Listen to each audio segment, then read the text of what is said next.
कहते हैं नारद जी महाराज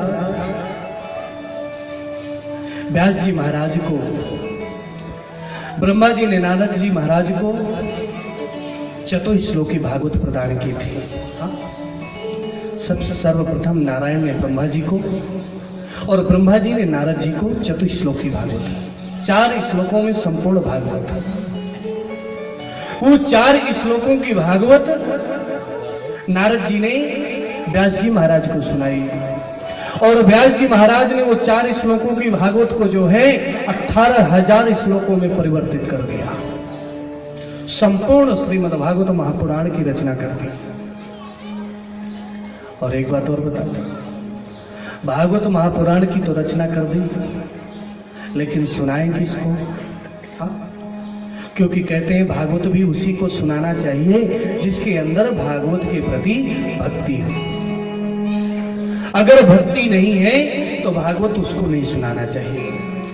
अभक्तास्ताश्च विज्ञाय, अगर आप जान लें कि ये अभक्त है तो अभक्त को भागवत नहीं सुनानी चाहिए, क्योंकि भक्ता नाम भागवतम, भक्तों की भागवत है।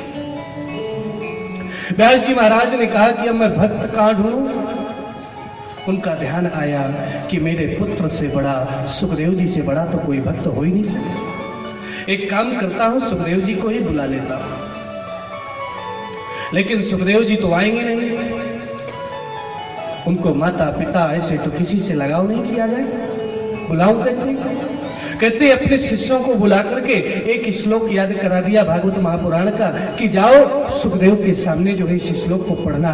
जब वो श्लोक के बारे में पूछे तो कहना कि संपूर्ण श्लोक जो है आपको व्यास जी के पास मिलेंगे। और आज वो शिष्य गए और आज सुखदेव जी महाराज के सामने श्लोक का जो श्लोक को याद किया उस श्लोक को पढ़ने लगे। बरहापीडम नटवर वपुः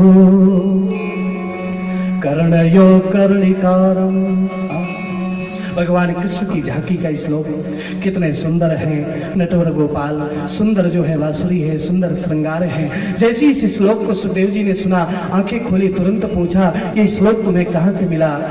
शिष्यों ने कहा ये सारे श्लोक जो है, ऐसे श्लोक तो 18,000 श्लोक हमारे गुरु जी के पास है, व्यास जी महाराज के पास। अगर तुम्हें सुनना है तो उनके पास चलो। सुखदेव जी महाराज ने कहा कहीं फिर से समझाने न लगे कि बेटा तुम घर में ही रहो, तुम्हारी शादी कर देता हूं। सुखदेव जी महाराज ने कहा ठीक है। फिर से आंख बंद करके तपस्या में बैठे। इस बार व्यास जी महाराज ने दूसरा श्लोक याद करा करके उनको भेजा और इसमें जो है माँ यशोदा की कथा का जो है भेजा।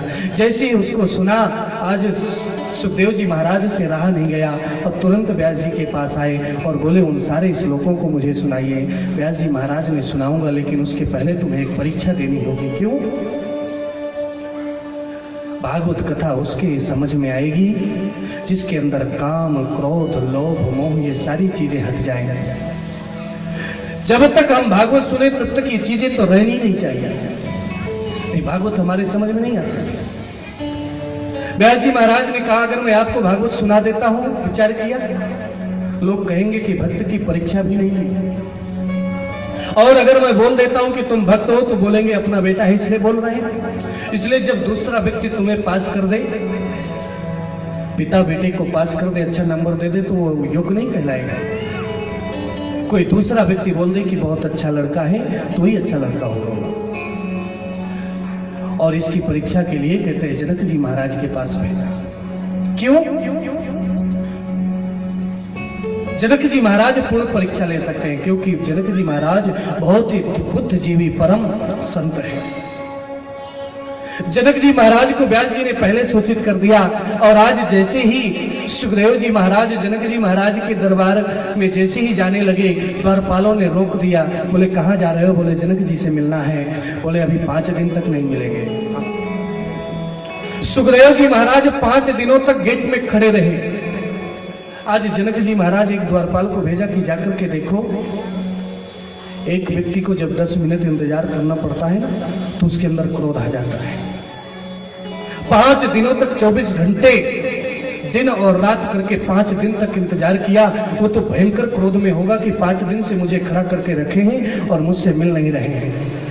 और अगर क्रोध होगा तो गेट से ही वापस कर देना। क्यों? क्योंकि अगर जिसके अंदर क्रोध आ गया वो भगवान के पास नहीं पहुंच सकता, भगवान की कथा उसको समझ में नहीं आ सकती। द्वारपाल जैसे ही गया, देखा कि जैसा चेहरा पहले दिन था वैसी चेहरा आज भी है, वैसी ही शांत मुद्रा में खड़े हैं, भगवान का स्मरण कर रहे हैं। जनक जी महाराज के पास आए, बोले महाराज बिल्कुल वो एकाग्र चित्र में खड़े हैं। जनक जी महाराज दौड़ करके गए, उनको प्रणाम किया, लेकर के आए। एक सीढ़ी पर आपने क्रोध को जीत लिया, निवास में बिठाए और कहते काम की भी परीक्षा ली, क्योंकि जहां काम तह राम नहीं, जहां राम तह काम नहीं। लेकिन सुखदेव जी महाराज तो परमहंस है। सुखदेव जी महाराज तो ये बिल्कुल जानते ही नहीं, वो तो स्त्री और पुरुष का भेद भी नहीं जानते कि कौन स्त्री है कौन पुरुष है। हाँ, जब व्यास जी महाराज सुखदेव जी महाराज को रोकने जा रहे थे ना, पुत्र पुत्र कह करके, तो वहीं पर एक तालाब पर कहते हैं कुछ स्त्रियां स्नान कर रही थी। जब सुखदेव जी महाराज निकले तो उस समय उन्होंने वस्त्र नहीं पहने, नहीं चेंज किए, लेकिन जैसे ही व्यास जी महाराज को देखा तो तुरंत वस्त्र ढक लिए। व्यास जी महाराज ने कहा मेरा 16 वर्ष का पुत्र यहाँ से गया और आप लोगों ने वस्त्र नहीं पहने और मैं आया इतना बुजुर्ग, आपने वस्त्र पहन लिया। बोले बिल्कुल, आपको स्त्री और पुरुष का ज्ञान है और आपका पुत्र तो ऐसा परमहंस है कि वो स्त्री और पुरुष में तो भेद ही नहीं जानता। वो तो इतना जानता है कि ये भी एक जीव है और ये भी एक जीव है। ऐसे सुखदेव जी महाराज के अंदर काम क्रोध लोभ मोह प्रवेश कैसे कर सकता है? व्यास जी महाराज के पास जनक जी महाराज ने भेजा, बोले आपका पुत्र परमहंस है, इसको आप संपूर्ण भागवत सुनाइए। और आज व्यास जी महाराज ने जो है सुखदेव जी महाराज को संपूर्ण भागवत महापुराण को श्रवण कराया। आज कहते हैं सूत जी महाराज से सौनकादि ऋषियों ने प्रश्न किया, बोले महाराज मैंने तो सुना है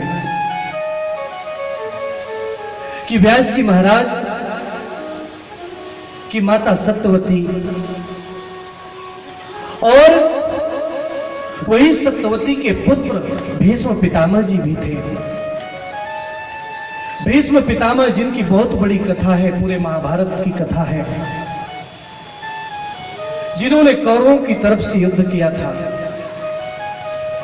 और बाद में जो है भगवान कृष्ण का स्मरण करते हुए अपनी शेष सैया पर प्राणों को छोड़ा, जिनके वंश में परीक्षित महाराज हुए और वो परीक्षित महाराज को जो है सुखदेव जी ने कथा सुनाई। मैं उन परीक्षित जी महाराज का चरित्र सुनना चाहता हूं। परीक्षित जी महाराज का जन्म कैसे हुआ और किस प्रकार से उन्होंने कथा सुनी। आज सूत जी महाराज गदगद हो गए। ये भगवान की कथा ऐसी है कि जब इस कथा का कोई प्रश्न होता है ना, तो जो ब्राह्मण जो संत है ना, उस कथा को सुन करके उसके चरित्र को स्मरण करके गदगद हो जाते हैं, आंखों से एक आंसू की धारा निकल आती है।